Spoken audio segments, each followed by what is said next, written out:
Bismillahirrahmanirrahim. Assalamualaikum warahmatullahi wabarakatuh. Perkenalkan, nama saya Irmayana dari kelas PTIKD Angkatan 2020. Pada video ini, kami dari kelompok 4 akan membahas mengenai teori psikoanalitis Erikson. Sebelumnya, saya akan memperkenalkan anggota kelompok saya. Saya sendiri Irmayana sebagai moderator sekaligus pemateri. Adapun anggota kelompok saya, yaitu Irfan, Nurfadila Istiqamah, dan Rahmat Adi Hidayat. Selanjutnya, langsung saja kita masuk pada materinya, yaitu teori psikoanalitis Erikson dengan judul Implementasi Teori Psikoanalitis Erik Erikson dalam Pengembangan Karakter bagi Peserta Didik. Yang dimaksud dengan teori psikoanalisis merupakan teori yang menjelaskan hakikat dan perkembangan kepribadian manusia, di mana menurut pandangan Erik Erikson, teori psikoanalitis dibagi dalam beberapa tingkatan. Dalam teorinya, dia menerima pandangan Freud bahwa masa kanak-kanak merupakan masa penting dalam perkembangan kepribadian manusia. Teori ini akan lebih membahas mengenai psikososial yang berhubungan langsung dengan lingkungan. Teori perkembangan psikososial Erik Erikson lebih menekankan kepada pengalaman sosial sejak masih anak-anak hingga lanjut usia, di mana Erikson mempercayai bahwa kemampuan untuk memotivasi sikap dan perbuatan seseorang dapat memicu suatu perkembangan menjadi positif. Dan dalam perkembangan kepribadian manusia, dalam setiap tingkat, seseorang akan mengalami konflik atau krisis yang menjadi titik balik dalam setiap perkembangannya. Di mana dalam pendapatnya ini, konflik-konflik yang berpusat pada perkembangan kualitas psikologi atau kegagalan dalam pengembangan kualitas tersebut.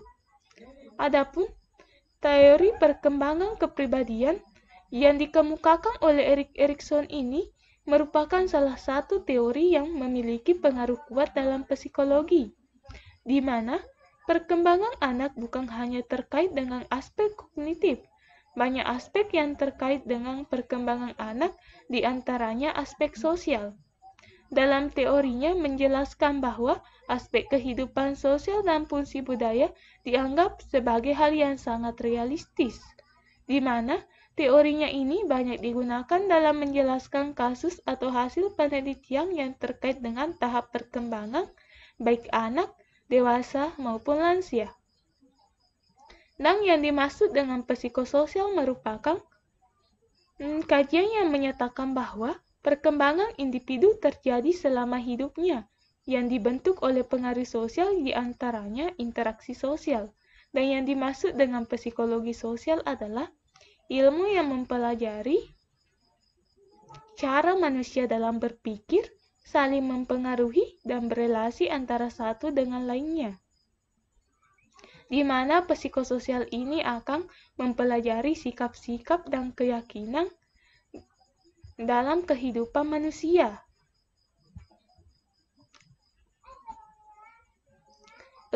Dalam teori Erikson ini ada yang disebut dengan persamaan ego, yang merupakan elemen penting dalam teori psikososial, di mana yang dimaksud dengan persamaan ego adalah perasaan sadar yang dibangun dan dikembangkan melalui interaksi sosial. Di mana menurut Erikson perkembangan ego selalu berubah berdasarkan pengalaman dan informasi yang didapatkan apabila berinteraksi dengan orang lain. Erikson juga percaya bahwa kemampuan memotivasi sikap dan perbuatan dapat membantu perkembangan menjadi positif, di mana Erikson memaparkan materinya melalui suatu konsep polaritas yang bertingkat atau bertahap, di mana Erikson membagi 8 tahapan perkembangan yang terbentang ketika kita melalui suatu siklus kehidupan, yang di mana dari 8 tahapan perkembangan tersebut, masing-masing tahapan terdiri dari tugas dan perkembangan khas dan mengedepankan individu dari suatu krisis yang dihadapi.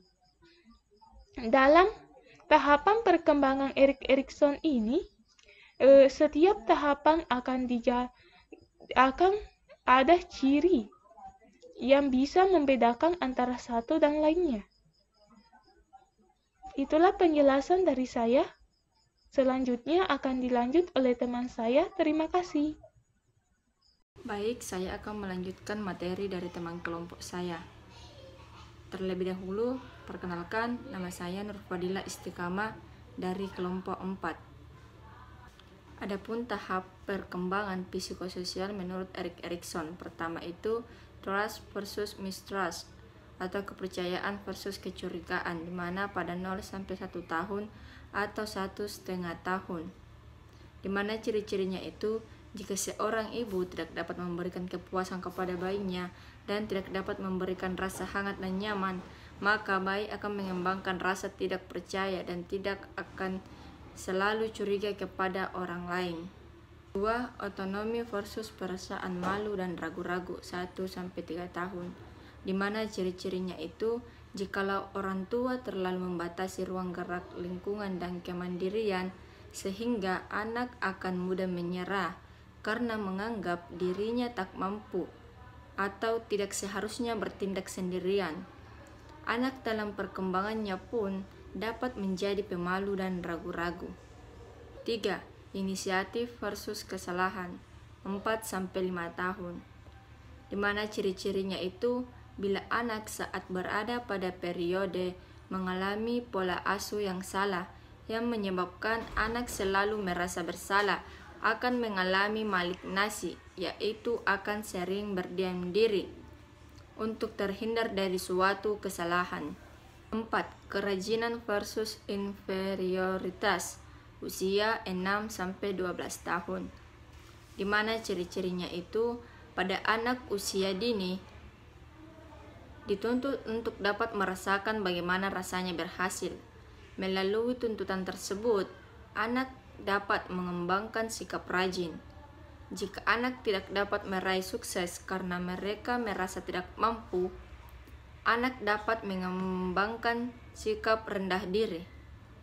5. Identitas versus kekacauan identitas tahap adolesen atau remaja pada usia 12-18 tahun, di mana ciri-cirinya itu, jika kecenderungan identitas ego kuat, maka tidak toleransi terhadap masyarakat yang hidup bersama dalam lingkungannya atau fanatisme.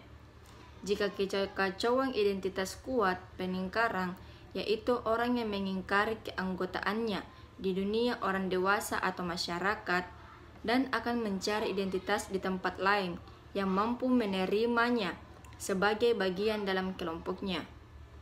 Jika identitas ego dan kekacauannya identitas seimbang, maka kesetiaan memiliki makna tersendiri, yaitu kemampuan hidup berdasarkan standar yang berlaku di tengah masyarakat terlepas dari segala kekurangan, kelemahan, dan ketidakkonsistennya. 6. Keintiman versus isolasi masa dewasa awal usia 18-20-30 tahun, di mana ciri-cirinya itu, kecenderungan antara keintiman dan isolasi harus berjalan dengan seimbang guna memperoleh nilai yang positif, yaitu cinta, di mana cinta berarti kemampuan untuk mengesampingkan segala bentuk perbedaan dan keangkuhan lewat rasa saling membutuhkan. 7. Generativitas versus stagnasi masa dewasa atau dewasa tengah pada usia 20-55 tahun, di mana ciri-cirinya itu, harapan yang ingin dicapai pada masa ini yaitu kepedulian. Dan yang terakhir itu integritas versus keputusasaan. Tahap ini disebut tahap usia senja atau lanjut, di mana ciri-cirinya itu, tahap yang sulit dilewati dikarenakan mereka sudah merasa terasing dari lingkungan kehidupannya. Setiap manusia harus melewati serangkaian tahap perkembangan dalam proses menjadi dewasa. Tahap-tahap ini sangat penting bagi pembentukan sifat-sifat kepribadian yang bersifat menetap. Apabila tugas perkembangan dari suatu fase terpenuhi, maka perkembangan kepribadian individu akan positif. Namun sebaliknya, apabila tidak berkembang dengan baik, maka akan terjadi efek negatif.